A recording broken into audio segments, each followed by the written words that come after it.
Mas esses recursos não podiam passar pelo caixa da universidade, porque se passassem, certamente seriam usados para pagar light ou coisas assim menores, né?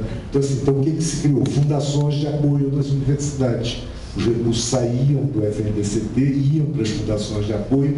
As fundações de apoio não faziam licitação para obras, né? E com isso você podia fazer laboratórios, bibliotecas, prédios, pagavam complementação ao professor. Então, assim, um professor de aramaico clássico, né, que tinha estudado 200 anos, era pós-doutor em aramaico clássico, mas isso não gerava nenhum conhecimento relevante para as hard science ou para a tecnologia, morria de fome. Mas o outro ali, que tinha uma inserção numa área tecnológica, ou uma área considerada prioritária, ganhava uma complementação. Então, assim, isso agrava a fragmentação, agrava esse processo interno extremamente complicado, retira das universidades autonomia na decisão sobre pesquisa, porque elas passam a ser feitas pelos órgãos financiadores e pelos comitês assessores que avaliam o sistema de pesquisa. Então, assim, é super bom. Deu certo, deu certo. Quer dizer, deu certo no sentido de que a gente criou, num prazo de tempo extremamente curto, um sistema de pós-graduação em pesquisa considerado de qualidade para os padrões da época no mundo inteiro, né? Assim, ainda hoje, né, consultores brasileiros são contratados para países do terceiro mundo na tentativa de se reproduzir aquilo que foi o modelo FINEP, CNPq, etc, etc, etc. Né? Agora, dentro das universidades, isso enfraqueceu as universidades, ao invés de fortalecê-las. Então, assim, é super complicado. Eu me afastei tanto aqui dessas coisas que eu nem sei mais qual é a página que eu estava lendo. Mas eu sou assim, mas eu me reencontro, né? Acabo me reencontrando.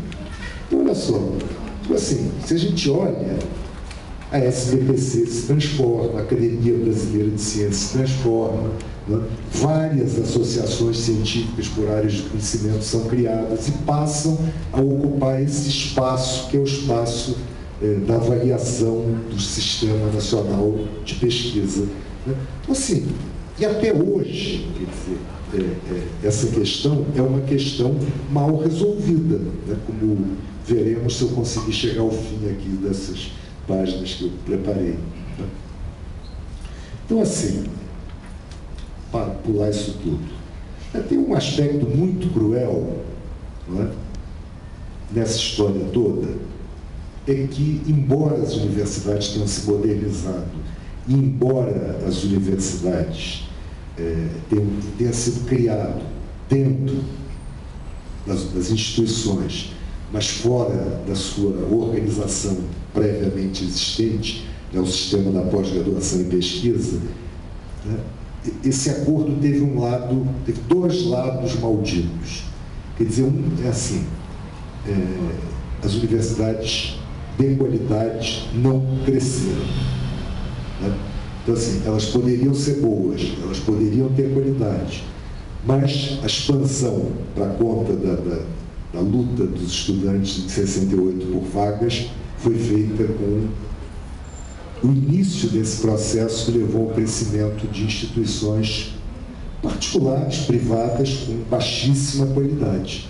Então, assim, reduziram-se as exigências para a criação de novas faculdades, de novas universidades, o que permitiu que o sistema privado crescesse de uma forma caótica para absorver uma forte demanda dos jovens por vagas nas universidades. Esse é um lado perverso.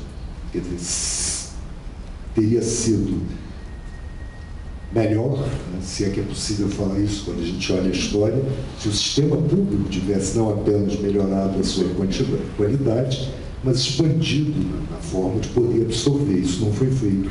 E a outra foi, diria assim, a destruição, né, talvez possa parecer forte essa palavra, dos níveis de ensino pré-universitários. Quer dizer, as políticas da ditadura para o ensino hoje chamado fundamental e médio foram altamente perversas, né? E a universidade silenciou em relação a isso. Quer dizer, em momento nenhum a universidade comprou uma briga sua, né, o esforço para impedir, né, que o sistema de ensino pré-universitário fosse destruído do jeito que foi. Né? Então, assim, quando o país se redemocratizou, a ditadura acabou, né, vivemos aí os anos 80, conseguimos, assim, do ponto de vista da universidade, uma conquista que nós consideramos fundamental, que foi o artigo 207 da Constituição, né, que estabelece autonomia universitária. O artigo 207, a universidade goza de autonomia nos planos didático, pedagógico, administrativo, financeiro. Né? De fato, né, esse artigo, ele, na maioria dos casos, virou letra morta. Né? Porque, assim, as universidades públicas federais não dispõem de um estatuto de autonomia verdadeira, mas foi uma conquista. Né? Então, assim, tivemos um período difícil, né, nos anos 80. Eu quero assim, pular muitas coisas, porque a política dos anos 80 para a universidade, né, dos anos 90 para a universidade, foi muito cruel. Quer dizer, a gente falou aqui do episódio lá da UFRJ de 98, né, mas isso é, assim, um grãozinho de sal, né, numa história extremamente complicada.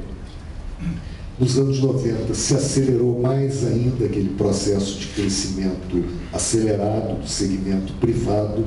Né? Por exemplo, eu notei aqui esse dado: nos anos 60, 40% das matrículas nas universidades eram privadas, 60% eram públicas. Né? No início dos anos 2000, quer dizer, no início desse século, 70% das vagas são privadas e apenas 30% são públicas. Quer dizer, então houve uma completa distorção desse sistema, né? E veja bem, não é um preconceito ideológico em relação às universidades privadas, né? É que, na verdade, os critérios pelos quais você aprova uma universidade são muito frouxos, não é? E você, na verdade, tem um conjunto imenso de faculdades, né, cuja qualidade do ensino é precária, e que não são universidades, quer dizer, não fazem aquilo que a Constituição também estabelece, que é a chamada indissociabilidade entre ensino, pesquisa e extensão. Nos anos 90, essa coisa se consolida, né? Na verdade, há um conceito, nos anos 90 do século passado, de que o investimento em educação é um gasto. Portanto, ele tem que ser submetido a critérios de eficiência e produtividade. Então, na verdade, há, durante os anos 90, uma redução sistemática dos recursos destinados às instituições federais de educação superior.